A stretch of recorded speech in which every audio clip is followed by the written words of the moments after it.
Gratidão. Eu estou bastante feliz de estar com vocês.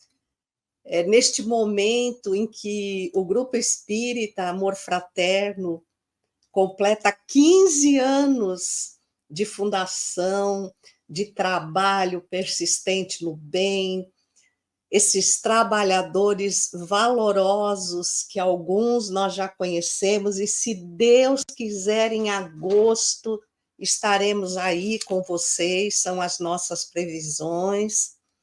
Então, que Jesus vos abençoe, vos inspire, vos fortaleça cada vez mais, para que essa casa prime pela fraternidade e pelo amor, como está expresso no seu próprio nome. Hoje, ante tantos desafios, e exatamente porque trabalhar 15 anos é um desafio superado, e serão os primeiros 15 de muitos outros que virão, nós revivemos um momento muito especial, que é o Sermão da Montanha.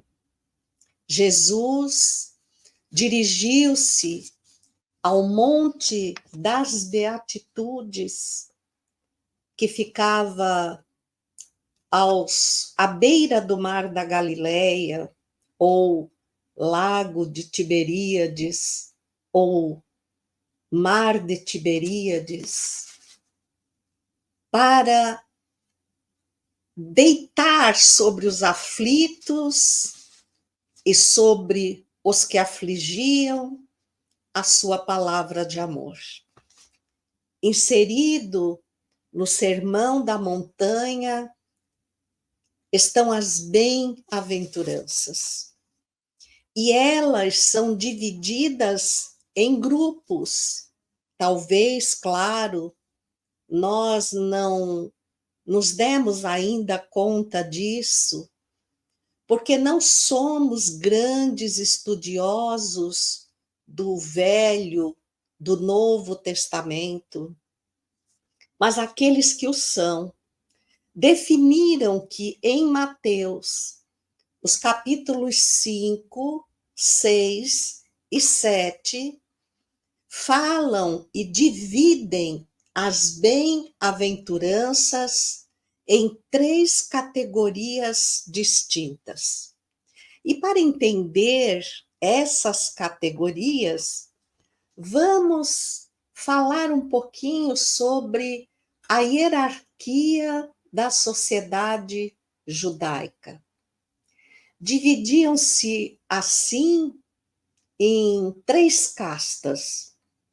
A primeira, a mais alta, a mais respeitada, e a que detinha todos os privilégios, era exatamente a dos sacerdotes, onde se incluíam os fariseus, que, embora não sendo sacerdotes, procuravam circundá-los, ajudá-los em todas as tarefas do templo. E eram conhecidos porque, quando se tratava do dízimo, dos tributos, eles cumpriam esse pagamento até sobre as ervas, querendo com isso passar um exemplo de correção moral. Mas, na realidade, não se impunham as normas que ofereciam aos outros e que muitas vezes castigavam aqueles que não as cumpriam. Foi por conta disso que Jesus se referia principalmente a eles como raça de víboras, túmulos caiados por fora, porque por fora obedeciam todos os rituais do templo, mas por dentro cheios de podridão. E um outro livro a que podemos recorrer e que fala sobre isso profundamente, de alguém que vivenciou essa intimidade com eles, é Paulo e Estevão. Saulo, quando doutor da lei, macomunava com os poderosos, com os sacerdotes, com os escribas e fariseus, dessas normas ritualísticas que nunca, de verdade, deixaram a superfície. Nunca houve a transformação interior. Então, eles eram a casta, por assim dizer, mais poderosa, junto aos doutores da lei, aos políticos, digamos assim. A segunda casta era a dos ricos e poderosos. Entendiam os judeus que a pessoa vinha à terra para viver a vida que conquistara, sob as bênçãos de Deus. Então, os ricos e poderosos seriam os espíritos que Deus abençoara. Os pobres, aos quais também chamaram pobres de espírito, e que vem o Espiritismo dar uma conotação, uma explicação completamente diferente daquela que à época lhes ofereciam. Pobres de espírito, para o judaísmo, eram aqueles a quem Deus condenara, a quem Deus amaldiçoara, e pagavam a pena exatamente aqui, na miséria, e, portanto, poderiam ser explorados, escravizados, para realmente pagarem a maldição, a pena que recaía sobre eles. Agora imaginem que Jesus foi visto muitas vezes dividindo a mesa com os pobres, com os amaldiçoados, com as prostitutas, com os criminosos. Percebam a ideia que as outras duas categorias alimentavam sobre Jesus. Quando Jesus se dirige ao Monte das Beatitudes, ele começa a falar primeiro aos pobres de espírito.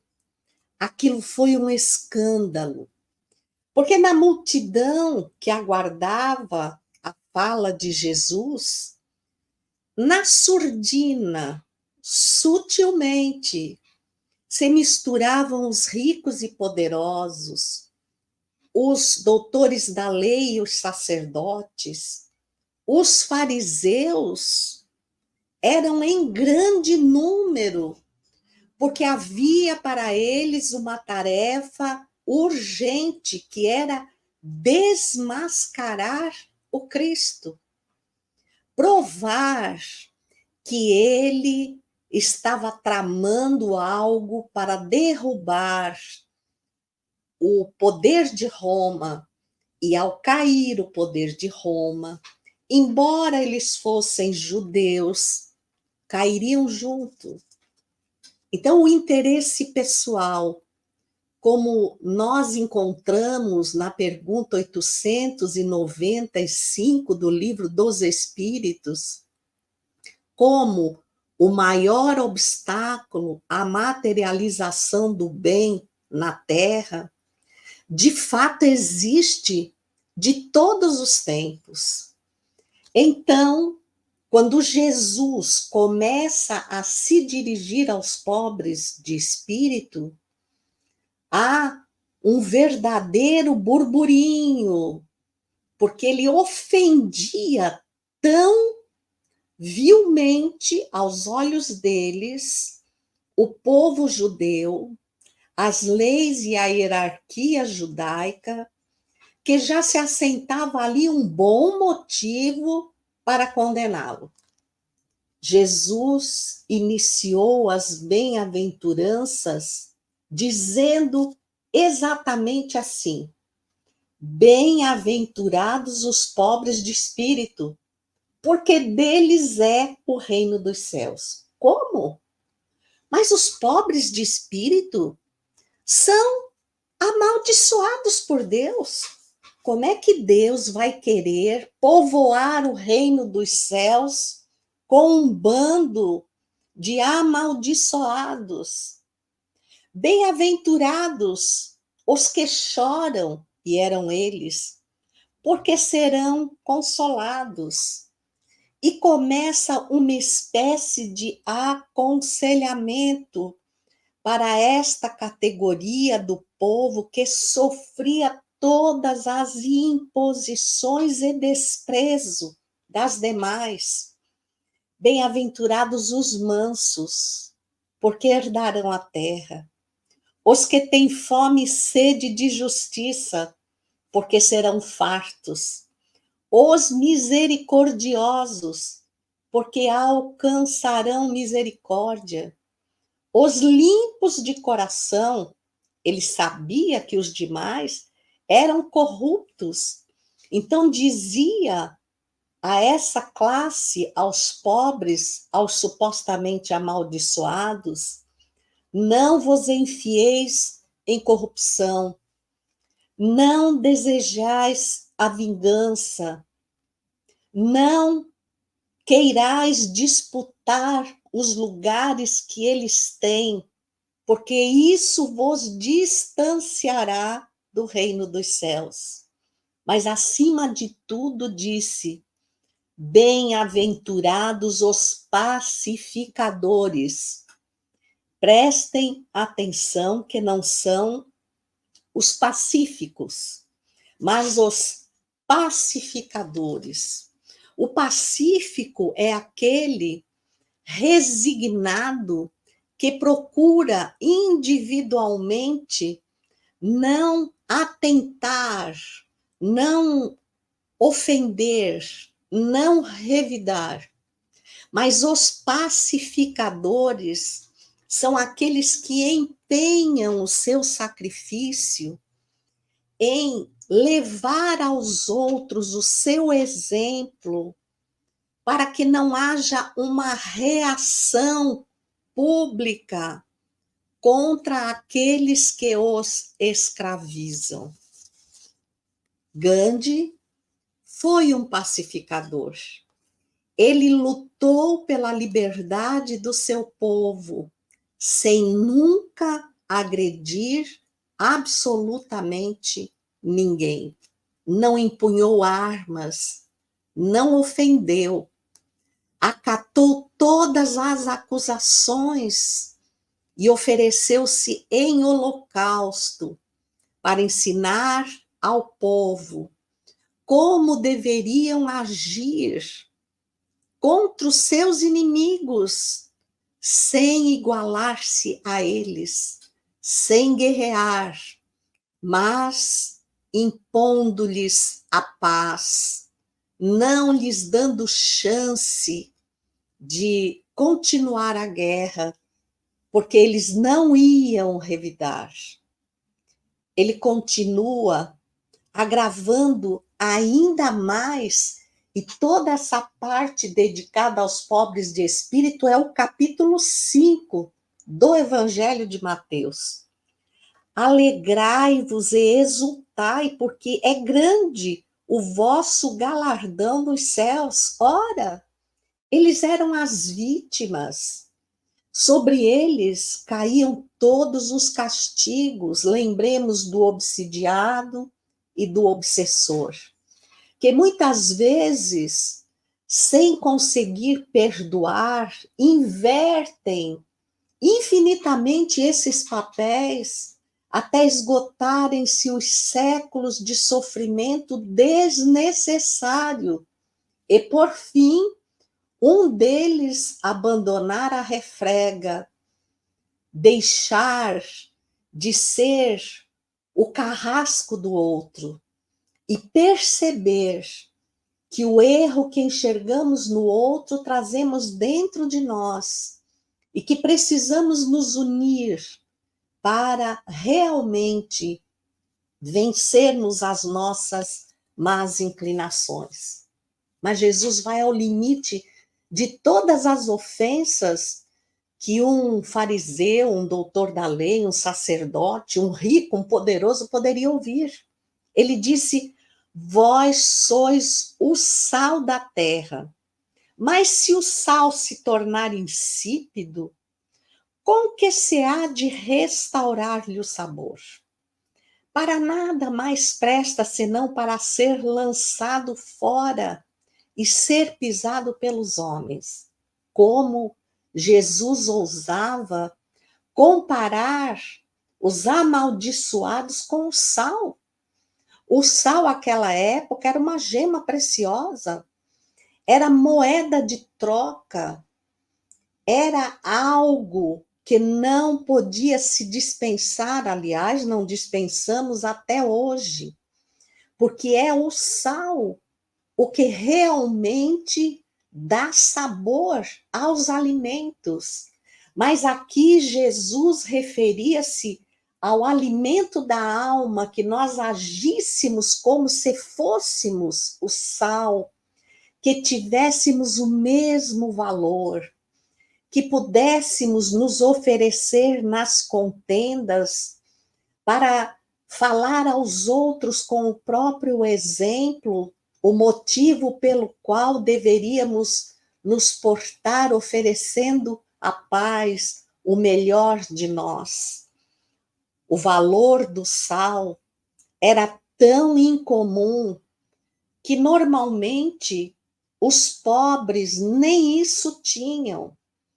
E outra coisa que nós precisamos avaliar: onde quer que você coloque o sal, ele não perde o seu sabor.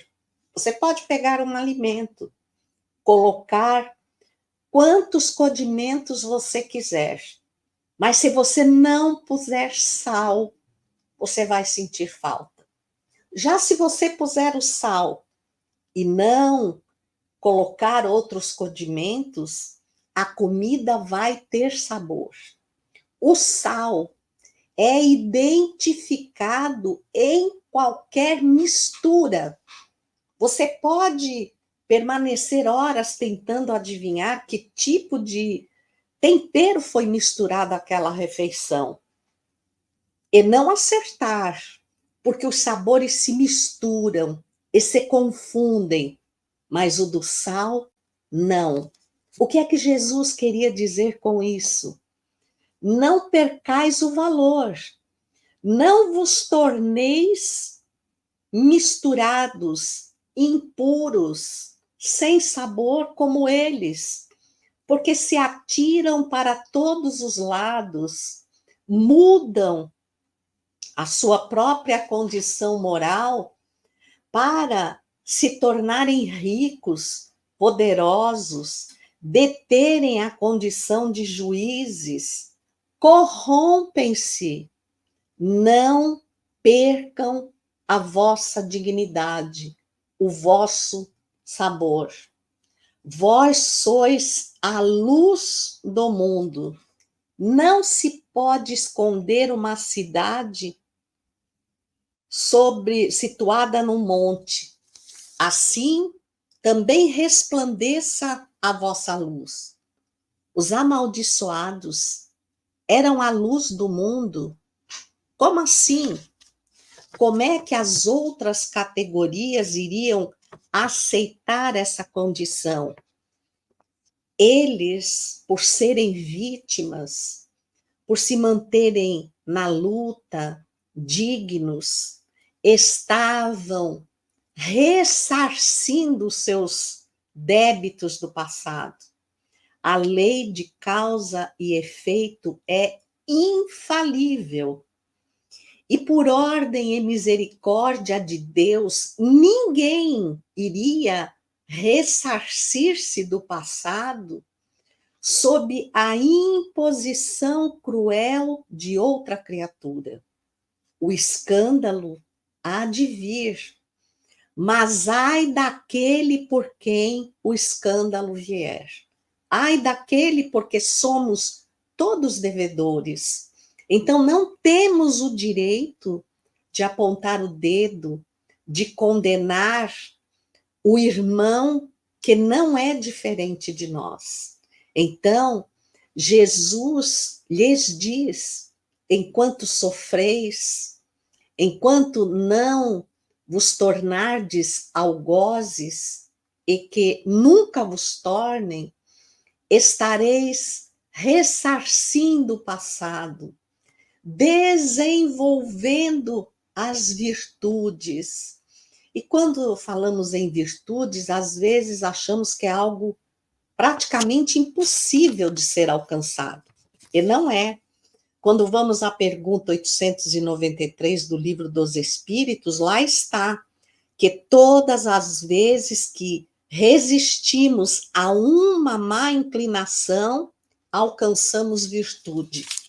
Mas também não nos esqueçamos que na pergunta 909, um pouco à frente, Allan Kardec questiona os espíritos da codificação, alegando que, devido ao esquecimento que o corpo físico nos impõe, restringindo todas as percepções do nosso campo espiritual a 5 sentidos físicos, voltados para as percepções materiais, e nós somente assim os utilizamos.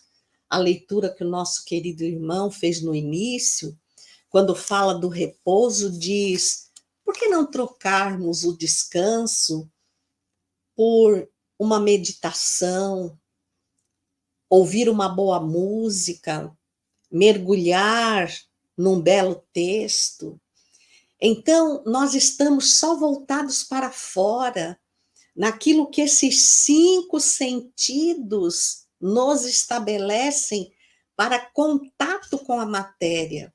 E esquecemos que a nossa própria glândula pineal é um sentido extraordinário que nos vincula ao mundo espiritual e que deveríamos utilizá-lo muito mais, mergulhando no nosso íntimo para receber as percepções, as sutis sugestões dos benfeitores espirituais, quiçá a voz de Jesus ecoando através dos séculos, nos dizendo: vós sois o sal da terra, espíritas, fazei brilhar a vossa luz.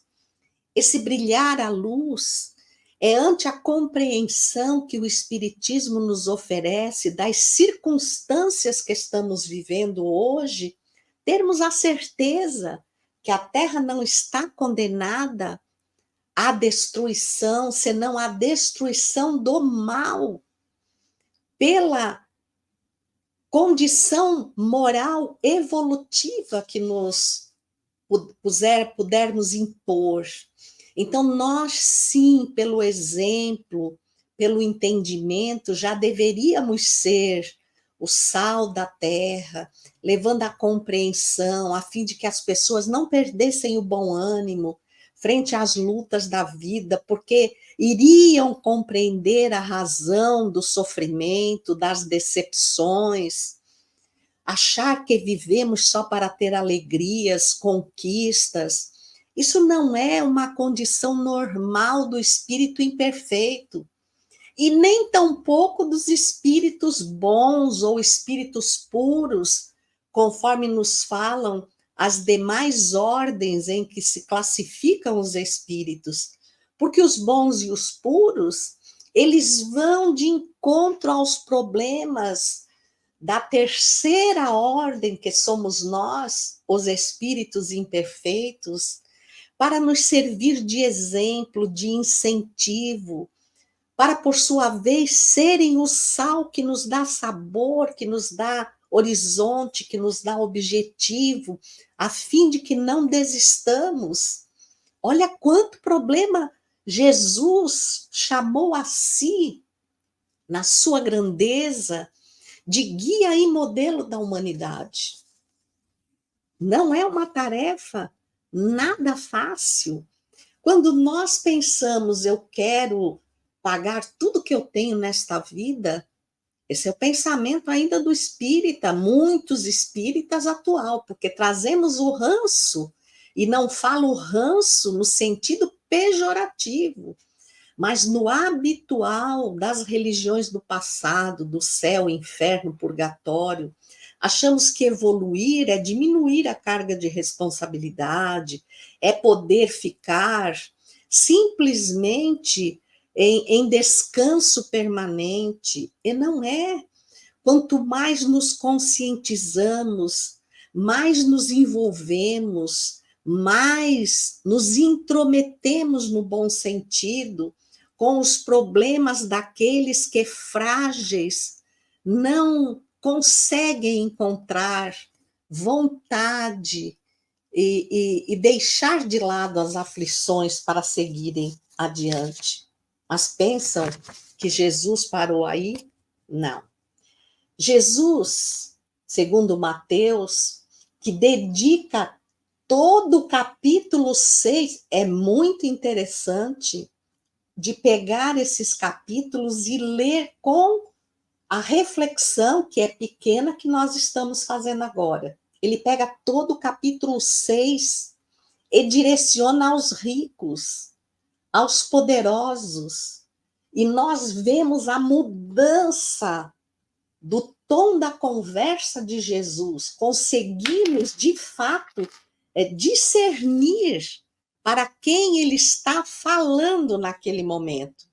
Ele diz aos ricos e poderosos: guardai-vos de fazer as vossas boas obras diante dos homens, falando da prepotência, da vaidade, do orgulho, daquele que oferece a esmola para dizer que ele é o que tem, que ele é o que pode, que o outro é submisso à sua ajuda, à sua suposta misericórdia. Deixai de fazer essas boas obras diante dos homens para ser desvistos. De outra sorte, não tereis recompensa nos céus, porque já a tivestes na terra. Quando deres a esmola, que a tua mão esquerda não saiba o que fez a direita. Não é para sair falando. E ainda hoje isso se torna muito comum. As pessoas fazem uma doação para amenizar a sua consciência, para que aquele bem transitório, que muitas vezes nem lhe afetou o bolso não se ressentiu da quantia que ele expôs, que ele ofereceu, querendo quitações morais. Olha os vendilhões do templo a que nós vemos Jesus se referir, trocar as coisas profanas pelas coisas espirituais. Quando orardes, não sejais como os hipócritas, gente. Quem eram os hipócritas? Quem é que ele chamava de hipócritas? Os fariseus, os doutores da lei, os sacerdotes do templo. Então, aqui, ele já os condenava. Eles gostam de orar de pé nas sinagogas ou nas esquinas das ruas, que é onde se juntava o povo, para serem vistos pelos homens. Então, percebam que até hoje, infelizmente, muitas criaturas trazem essa herança do passado. Vocês aí têm uma riqueza de patrimônio histórico que é muito representativa para compreendermos esta fala de Jesus. Adentramos uma grande catedral e vemos os túmulos, desde o adro, a parte externa, até a entrada e nos locais que vão se aproximando do altar. Mas eu pergunto, alguém já foi saber como é que se procedia para decidir onde, perto da entrada, mais para o meio, próximo do altar, lá fora, como é que se procedia para escolher, para definir esses lugares? E ficaremos estarrecidos quando descobrirmos que era pela quantia de dinheiro oferecida para serem perdoados os seus pecados. Porque as igrejas também têm os gárgulas. E supostamente aqueles gárgulas eram espíritos do mal, mas que tinham o poder, porque eram comprados pela igreja, para defender os que permaneciam dentro das igrejas. As almas não seriam tomadas porque eles não deixariam. Aquilo era uma simbologia material do que se considerava espiritualmente. Mas pense, se você ficasse muito próximo da saída da igreja, um gárgula distraído e você poderia ser arrancado. Então, muitos dispendiam altas fortunas para serem sepultados o quanto mais para dentro do convento. Vemos muitos mosteiros com as partes dos claustros, com sepulturas. Era a crença, a criatura sempre buscando a remissão dos seus pecados. Isso existe dentro de nós, onde está escrita a lei de Deus na consciência. Apenas o Espiritismo explicou, foi buscar as reflexões acertadas. Olha, a remissão não se consegue pagando, que seria dos pobres. Mas a remissão, ela se conquista com os valores morais, com o domar das más inclinações, como eu me referia à pergunta 909. Então, Kardec diz, mas como é que, aprisionados, no bom sentido, no corpo físico, nós vamos recordar as nossas más tendências ou domar as nossas más inclinações? Será mesmo isso possível? E os espíritos da codificação respondem, ó, sim. E às vezes, com pouca dificuldade. Isso dói, né? Ah, como não tendes vos esforçado para domar as suas más inclinações. Vale a pena nós vermos essa pergunta e refletirmos sobre ela. Mas então, Jesus se dirige aos sacerdotes. No capítulo 7, Mateus nos coloca tópico por tópico, e nós retiramos apenas alguns. Não julgueis, para que não sejais julgados. Eles se davam o direito de julgar a bel prazer, de condenar e, se possível, de usufruir. Então, a condenação levava valores ilícitos para as suas condições econômicas. Não condeneis para que não sejais condenados, porque também errais.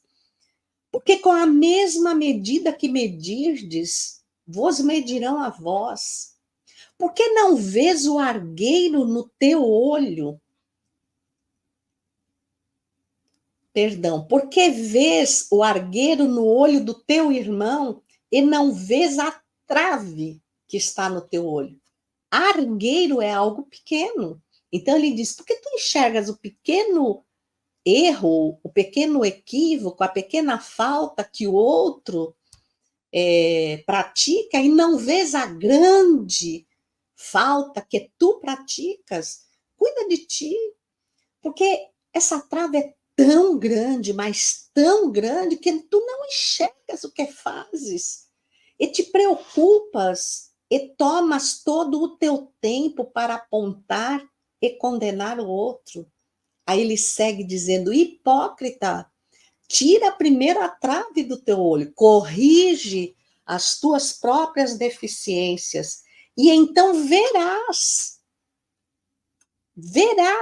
como tirar o argueiro do olho do teu irmão.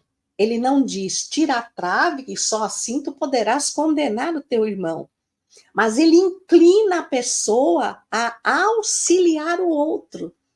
E é tão interessante porque quanto mais os espíritos são elevados, mais eles nos perdoam. Nós não vemos um Bezerra de Menezes, uma Maria do Rosário, que foi outrora Isabel de Aragão, um Francisco de Assis, condenar alguém. Eles nos exemplificam, respeitam o nosso livre-arbítrio, mesmo que isso nos imponha sofrimento, porque esse sofrimento é a consequência das atitudes que tomamos e fatalmente o remédio amargo que necessitamos para a efetiva cura. Nem todo o que me diz Senhor, Senhor entrará no reino dos céus, mas somente aquele que faz a vontade de meu Pai que está nos céus. Nem todo aquele que diz Senhor, Senhor. Quem é aquele que diz Senhor, Senhor? É aquele que não falta aos ofícios religiosos. No caso da casa espírita, não falta aos evangelhos. Procura atender o evangelho no lar.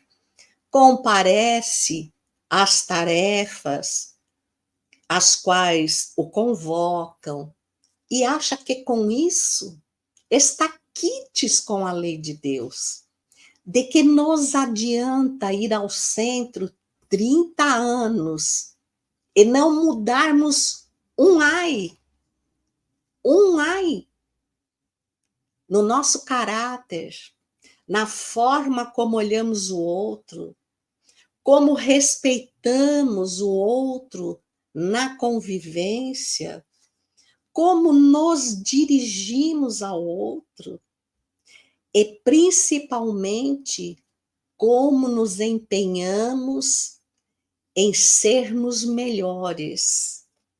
Então, o capítulo 17 do Evangelho segundo o Espiritismo, Sede Perfeitos, no seu item 4, o bom espírita repete exatamente o cerne das questões a que nos referimos no Livro dos Espíritas, dizendo: reconhece-se o verdadeiro espírita pelos esforços que faz em domar as suas más inclinações. Ora, por que ele não diz apenas o espírita, mas ele diz o verdadeiro espírita? É a mesma situação, nem todo aquele que diz Senhor, Senhor, entrará no reino dos céus. Não é porque eu frequento o centro, porque eu aplico passe, porque eu participo da reunião mediúnica, porque eu participo do atendimento social, que eu terei direito a uma condição espiritual mais amena. Não. É por aquilo que eu fiz de esforços para modificar as minhas más inclinações. Bom, nós fomos ao Sermão do Monte. Nós nos aproximamos de Jesus. Ouvimos as bem-aventuranças. Claro, o Sermão do Monte é muito mais do que as bem-aventuranças, mas nós precisamos nos perguntar: em que categoria de espíritos nós nos encontramos? Qual é o capítulo verdadeiramente que podemos dizer que foi destinado a nós? O dos pobres? Os pobres de espírito, usado de forma pejorativa, e a qual o Espiritismo diz: aquele que se reconhece como pobre de espírito é humilde o suficiente para se modificar ante a certeza de que não está correto. Aquela mania que nós temos, mas há 60 anos eu faço assim, agora você vai querer me ensinar diferente? Talvez há 60 anos estejamos fazendo errado. Então, ter a humildade de reconhecer, há tempo de se modificar. Quem somos nós? Em que parte nos encaixamos? Somos os ricos e poderosos? Somos os doutores da lei, a nossa moda, os sacerdotes, que ficam procurando, esmiuçando o outro, os seus defeitos, mesmo dentro da casa espírita, às vezes, criando verdadeiros tumultos, sempre apontando o dedo, sempre delatando os defeitos. Mas qual é a nossa contribuição? Porque ali diz: tira a trave do teu olho, para depois ajudares o teu irmão a remover o argueiro. Não és tu que vais arrancá-lo, mas tu poderás ser o remédio ante a tua transformação, em te tornares um exemplo para que aquele irmão perceba que está caminhando errado. Então, quanto mais nós ouvimos Jesus, e nós o ouvimos em cada estudo da casa espírita, na convivência dos nossos irmãos e irmãs que buscam o atendimento, que buscam, eu sei que aí vocês dão um nome diferente, a nossa cesta básica, o nosso farnel que nós entregamos, mas será que isso basta? Será que eles não precisam de uma palavra, de um abraço, de uma visita, de uma parceria? Será que eles não precisam saber que somos todos iguais, em situações econômicas diferentes, mas que às vezes, moralmente, se nós encontrássemos Jesus ali, Jesus olharia para eles, eu chamaria de pobres de espírito, e destinaria-lhes, pelas vicissitudes que ultrapassam, o reino dos céus. E ao olhar para nós, nos chamaria de hipócritas, raça de víboras, túmulos caiados. Há 15 anos, o Grupo Espírita Amor Fraterno reuniu sob os cuidados de Maria do Rosário, de Isabel de Aragão, um grupo de irmãos e irmãs que por suas mãos foram resgatados, como nós também fomos, talvez das vielas mais escuras do mundo espiritual, mas não porque somos os privilegiados, os escolhidos, mas que somos aqueles que já experimentamos a carícia da luz, da misericórdia, e pudemos sim vir a uma reencarnação com todas as oportunidades de servir como Jesus serviu, para, sem dizermos uma única palavra, irmos adiante, seguindo-lhes o exemplo, e por nossa vez, tornando-nos um exemplo digno de também ser seguido. Vamos orar.